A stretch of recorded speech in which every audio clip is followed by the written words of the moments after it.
गया। और आज भी इतने हजारों वर्षों के बाद भी अगर हम देखें तो कितने ही 3,000, 3,500, 4,000 साल बाद भी आज देश और प्रधानमंत्री श्री कृष्ण के शंख को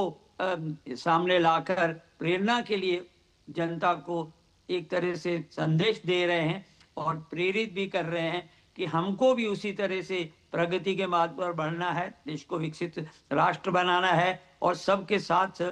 मिलकर और देश को आगे प्रगति के रास्ते पर ले जाना है। तो ये जितने भी संदेश हैं, ये कार्यक्रम हैं, ये सब एक ही तरह का एक संदेश ये जी देते बिल्कुल हैं अशोक कि जी, और ये भारत एक है, पंचजन्य भारत जो की भगवान सभ्यता एक कृष्ण है। का शंख था, इसका शंखनाद बहुत महत्वपूर्ण संकेत देता है। लेकिन यहाँ हम दृश्य दिखा रहे हैं जहाँ कुरुक्षेत्र में जो अनुभव केंद्र बनाया गया है, जहाँ महाभारत के विभिन्न प्रसंगों को प्रदर्शित किया गया है, जिसमें आधुनिकतम तकनीक का भी प्रयोग किया गया है। ये महाभारत अनुभव केंद्र है जिसका अवलोकन इस वक्त प्रधानमंत्री जी कर रहे हैं, विजय त्रिवेदी जी। ये अनुभव केंद्र आज के दौर में उस वक्त के इतिहास को, महाभारत के प्रसंगों को पुनर्जीवित करना, इस तरीके से तकनीक के साथ जोड़कर इसे प्रस्तुत किया जा रहा है कि आज की पीढ़ियां इसे रोचक तरीके से देखें, समझें और इसके सबक को भी आत्मसात करें। आपकी प्रतिक्रिया?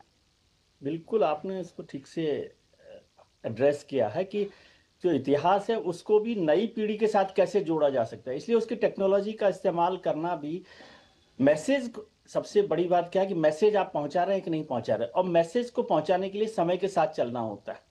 ऐतिहासिक सांस्कृतिक विरासत का जो मैसेज है वो नई पीढ़ी को नई पीढ़ी के तरीके से, टेक्नोलॉजी की मदद से और उसको ज़्यादा इंटरेस्टिंग तरीके से बताया जाए, ये एक बड़ा काम होता है। एक बहुत महत्वपूर्ण काम और हुआ जिसके मैं टिप्पण छोटा सा कहना चाहता हूँ कि प्रधानमंत्री देश में बहुत हुए और सबने कुछ कुछ अपना अपना अपना काम किया, अपना योगदान दिया है। लेकिन नरेंद्र मोदी जी के साथ क्या हुआ कि जो हिंदू धर्म को लेकर हमारे पास एक सेक्युलरिज्म को लेकर एक चर्चा हुआ करती थी और हिंदू धर्म को एक थोड़ा सा डाउन करके देखने की परंपरा थी, तो वो प्रधानमंत्री ने उसे खत्म किया है और एक जो भाव है धर्म का, संस्कृति का, विरासत का, उसको गर्व के साथ वो सामने लेकर आए। आज के कार्यक्रमों को तीनों को देख लें आप तो मुझे याद आई बात कि अयोध्या है जो राम की भूमि है, जहां धर्म के रास्ते पर चलना है। कुरुक्षेत्र है जहां धर्म के लिए युद्ध करना है, और गुरु तेग बहादुर है जहां धर्म के लिए शहीद हो जाना है। ये तीनों का कनेक्ट देखिए, और उस कनेक्ट को वो पूरी टेक्नोलॉजी के, आज वहां पर भी जब धर्म ध्वज फहरा रहे थे तो वो रिमोट से वो चल रहा था। तो टेक्नोलॉजी को भी साथ में जोड़ना, पहले होता था कि हम लोग साइंस को धर्म से अलग समझते थे और टेक्नोलॉजी का इस्तेमाल आमतौर पर हमारे जो धार्मिक स्थल हैं, सांस्कृतिक स्थल हैं, उन पर नहीं होता था। तो उन दोनों को जोड़कर भी प्रधानमंत्री ने पुरानी पीढ़ी को, पुरानी विरासत को, और आज की जो हमारी नई पीढ़ी है, नौजवान पीढ़ी है, उसको भी उसके साथ जोड़ने का काम किया। और ये बहुत, मेरे ख्याल से बहुत अच्छा एक्सपीरियंस रहेगा कि महाभारत के अनुभव केंद्र पर आप जाएं तो पूरी महाभारत को और श्रीमद् भगवत गीता के संदेश को आप बेहतर तरीके से समझ पाएंगे। वो आपको ज्यादा बेहतर तरीके से कम्युनिकेट करेगा। जाहिर है, तो कुरुक्षेत्र में स्थापित ये महाभारत अनुभव केंद्र जो महाभारत की कथा को आधुनिक तकनीक का उपयोग करके जीवंत रूप में प्रस्तुत कर रहा है, जहां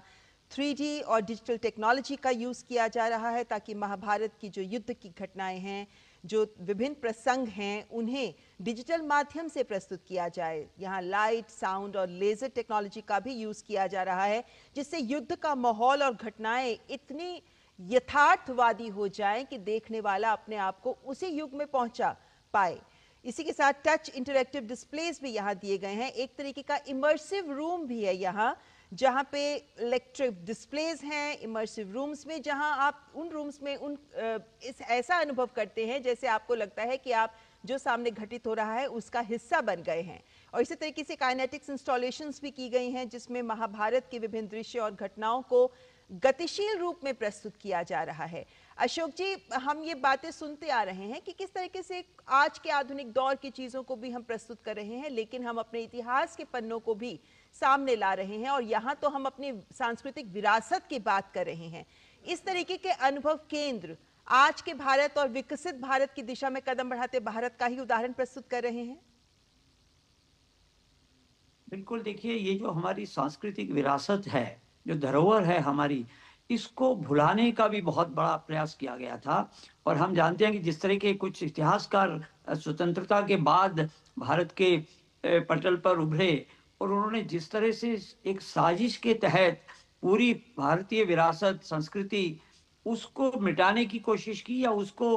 तोड़ मरोड़ कर पेश करने की कोशिश की, पूरे इतिहास को, तो उसमें कहीं पर भी रामायण की बात करें या महाभारत की बात करें, उसको ये फिगमेंट ऑफ इमेजिनेशन कहा गया, ये तो एपिक्स हैं, ये तो नाटक लिखे गए हैं, इसमें कोई सत्यता नहीं है। ये प्रोपेगेंडा लगातार भारत में हुआ है, लेकिन भारत की जो जनता है वो उस विरासत को कभी भुला नहीं पाई। सदियों से ये जो विरासत थी उसको एक पीढ़ी ने दूसरी पीढ़ी को सुनाकर जीवित रखा। और आज जैसा अभी हम बात कर रहे थे कि नई तकनीक आने के बाद से हमने उस विरासत को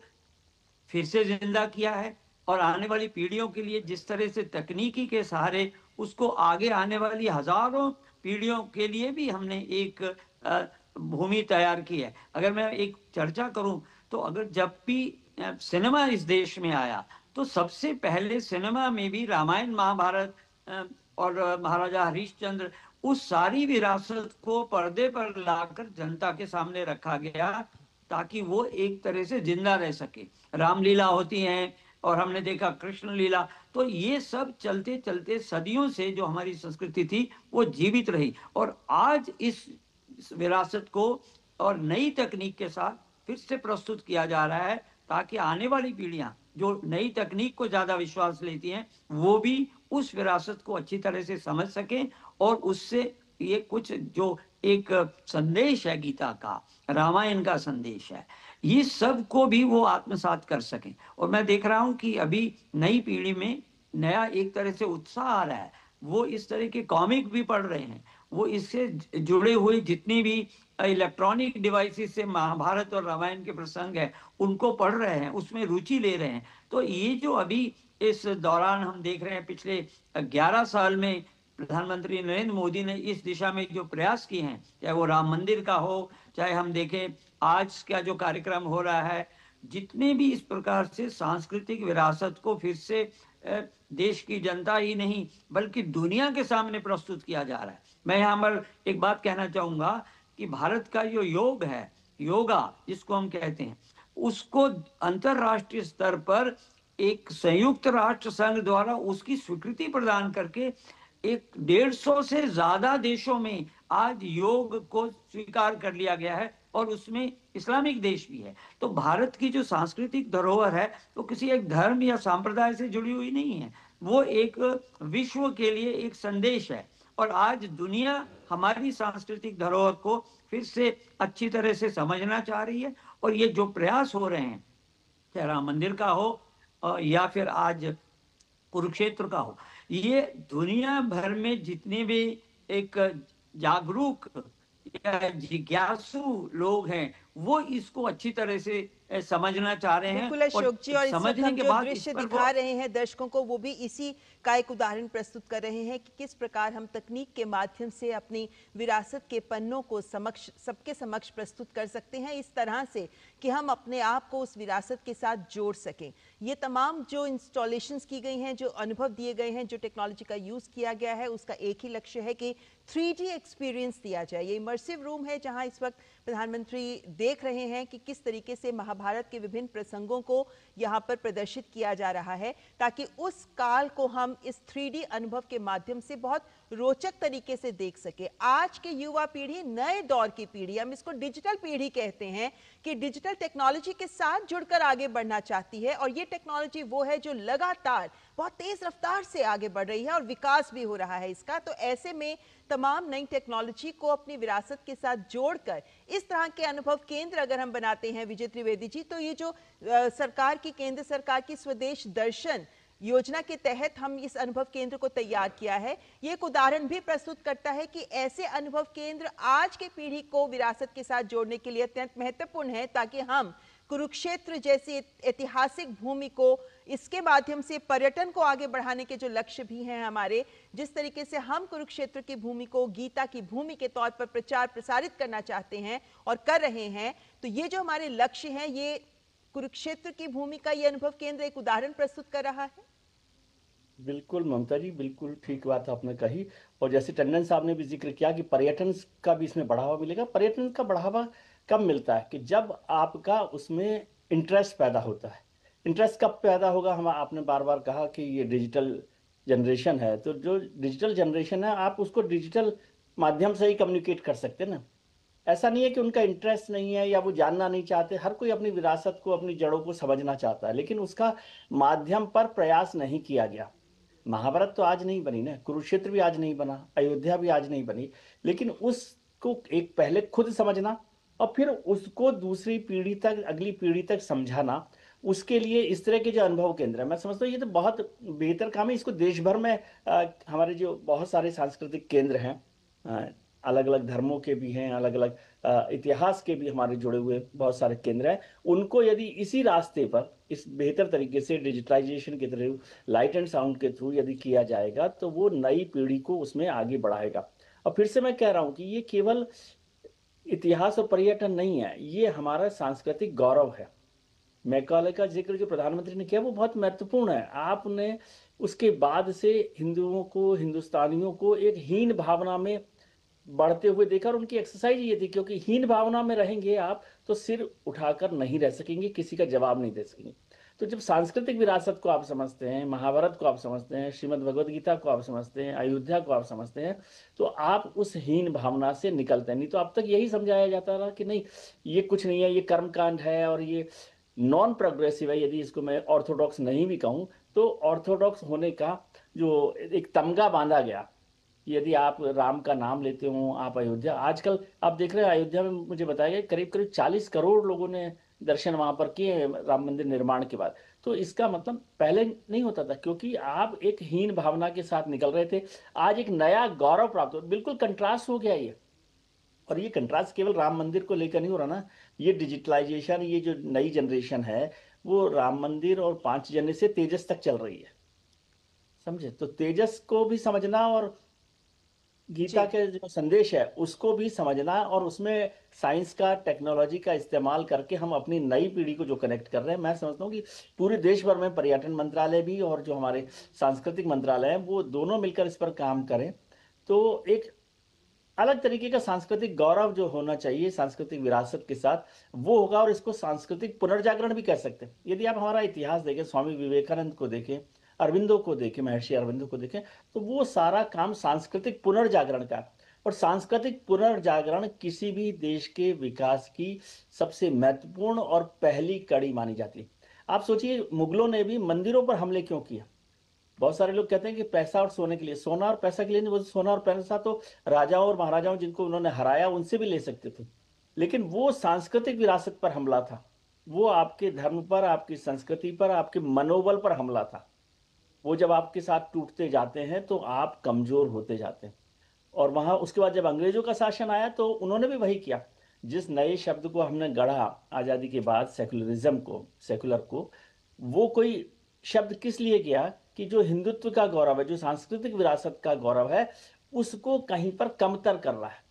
मैं ये नहीं कह रहा कि सेकुलर लोग धर्म के विरोधी हैं, लेकिन धर्म को, धर्म के गौरव को समझना, तो ये इस पूरे रास्ते को समझना पड़ेगा। जो 1000 साल की बात बार बार आप करते हैं ना, तो वो 1000 साल में कोई हर दिन हमले थोड़ी होते रहे, लेकिन वो हर दिन आपकी सांस्कृतिक जो गौरव है उस पर हमला होता रहा। मंदिरों पर, हमारे जो धार्मिक स्थान है उन पर हमला, उनको तोड़ना, मैं उस प्रवृत्ति को मानता हूं कि इसको आप कमजोर कर देंगे तो कहीं पर भी आप लंबे समय तक शासन कर सकते हैं, राज कर सकते हैं। बिल्कुल सही बात है। सांस्कृतिक पतन जड़ों को खोखला कर देता है, किसी भी राष्ट्र की जड़ों को खोखला कर देता है, और यही जो हमला किया गया उसी के बाद अब जब सांस्कृतिक पुनर्जागरण का दौर देश में जारी है तो ये इसी महत्ता को दिखाता है कि हमें अपनी संस्कृति की जड़ों से जुड़ना होगा, तभी हम एक विकसित राष्ट्र की दिशा में सफल हो सकते हैं। क्योंकि वही राष्ट्र सफल हो पाए हैं जिन्होंने अपने इतिहास और अपनी विरासत पर गर्व किया है। और ऐसे में यहाँ पर जब प्रधानमंत्री कुरुक्षेत्र में इस महाभारत अनुभव केंद्र का दौरा कर रहे हैं और इस वक्त स्मृति पट्टिका पे अपने विचार अंकित कर रहे हैं, हम देख सकते हैं कि यहाँ पर भी कुरु वंशावली भी दिखाई गई है, महाभारत का पूरा इतिहास। क्योंकि ये कुरु साम्राज्य, ये कुरुक्षेत्र जो है, ये कुरु राजा जो कुरु थे, कुरु राजा का ही कर्म क्षेत्र रहा था ये, जिसमें हालांकि उस वक्त कुरुक्षेत्र यानी राजा कुरु का जो साम्राज्य था वो काफी विराट था। उसमें हस्तिनापुर भी आता था, इंद्रप्रस्थ भी, कुरुक्षेत्र यानी धर्म क्षेत्र, महाभारत युद्ध का स्थल भी उसमें शामिल था, जो कहे तो आज के हरियाणा, दिल्ली या फिर पश्चिमी उत्तर प्रदेश तक का हिस्सा जहां तक कुरु साम्राज्य फैला हुआ था। लेकिन ये वो अनुभव केंद्र है जहां ये कुरु साम्राज्य के बारे में, कुरु वंशावली के बारे में, क्योंकि वहीं पर आगे धृतराष्ट्र हुए, पांडु हुए, जिसके बाद आगे हम देख सकते हैं कि किस तरीके से महाभारत तक की जो कथा है उसके विभिन्न प्रसंगों को भी यहाँ दिखाया गया। आप देख सकते हैं ये दृश्य जहाँ दुर्योधन युधिष्ठिर के साथ चौसर खेलते हुए, और ये तमाम वो बातें हैं, ये वो बिंदु हैं जिनसे मुझे लगता है अशोक जी की एक ये भी तो बात समझनी जरूरी है कि ये मात्र एक स्थान नहीं है, एक पर्यटन स्थल ही नहीं है, बल्कि महाभारत के इतिहास के साथ उसके दर्शन को भी समझना, उसे भी आत्मसात करना और उसको भी स्पष्टता से सबके समक्ष प्रस्तुत करना, इस दिशा में भी एक महत्वपूर्ण कदम है कुरुक्षेत्र में आयोजित ये विभिन्न कार्यक्रम और ये अनुभव केंद्र। बिल्कुल। देखिए, गीता का जो उपदेश दिया भगवान कृष्ण ने, वही अपने आप में एक बहुत बड़ा संदेश है। एक बात मैं यहाँ कहना चाहूँगा कि पहले सदियों तक जिस तरह से ये विरासत हम लोग जिंदा रखे हुए हैं, आज उसमें तकनीकी जो हमको सपोर्ट मिल रही है, मुझे ऐसा लगता है कि आगे चलकर जिस तरह से टेक्नोलॉजी बढ़ रही है, कोई बड़ी बात नहीं होगी कि आगे चलकर ऐसी टेक्निक भी आ जाए, क्योंकि साइंस ये मानती है कि जितनी भी बातें हम बोलते हैं वो तरंगों के तौर पर वायुमंडल में, ब्रह्मांड में कायम रहती हैं। तो कभी ऐसी टेक्नोलॉजी भी आ सकती है जिससे भगवान कृष्ण ने जो गीता का उपदेश अर्जुन को दिया, उन्हीं की आवाज में उस नई टेक्नोलॉजी से, ब्रह्मांड से उन तरंगों को इकट्ठा करके भी क्या लोग उस संदेश को स्वयं सुन सकेंगे। आज ये बात बहुत अजीब लगती है, लेकिन जिस तरह से टेक्नोलॉजी और साइंस में हम देख रहे हैं तरक्की हो रही है, किसने सोचा था कभी कि टेलीविजन आएगा, किसने सोचा था कि कभी इंटरनेट आएगा। तो क्या ये साइंस और विशेष तौर से भारत के वैज्ञानिक इस ओर क्या अनुसंधान कर सकते हैं कि सचमुच में भगवान कृष्ण ने जो गीता का उपदेश दिया कुरुक्षेत्र की भूमि में, उन तरंगों को इकट्ठा करके फिर से संयोज कर क्या हम लोगों तक और नई आने वाली पीढ़ी, चाहे आज के 25 वर्ष की बात करें, 50 की बात करें, क्योंकि हम अपनी विरासत को जब जिंदा रख रहे हैं तो कोई बड़ी बात नहीं है कि आगे चलकर ऐसी भी साइंटिफिक तरक्की हो, टेक्नोलॉजी हो कि ब्रह्मांड से बोली हुई जो तरंगे हैं वो जो घूम रही हैं इधर उधर, उनको इकट्ठा करके भगवान कृष्ण की जो अपने शब्दों में गीता का उपदेश है वो भी हम इकट्ठा कर सकें। मैं बहुत आशावान हूँ, क्योंकि जिस तरह से साइंस ने तरक्की की और आज हम बात कर रहे हैं टेक्नोलॉजी के जरिए हम नई पीढ़ी को अपनी विरासत समझा रहे हैं, और ये जो आज टेक्नोलॉजी है ये आने वाले कम से कम नहीं तो 100 साल तक तो रहेगी, और 100 साल में और क्या टेक्नोलॉजी तरक्की करेगी जिससे हम अपनी विरासत को और आने वाली पीढ़ी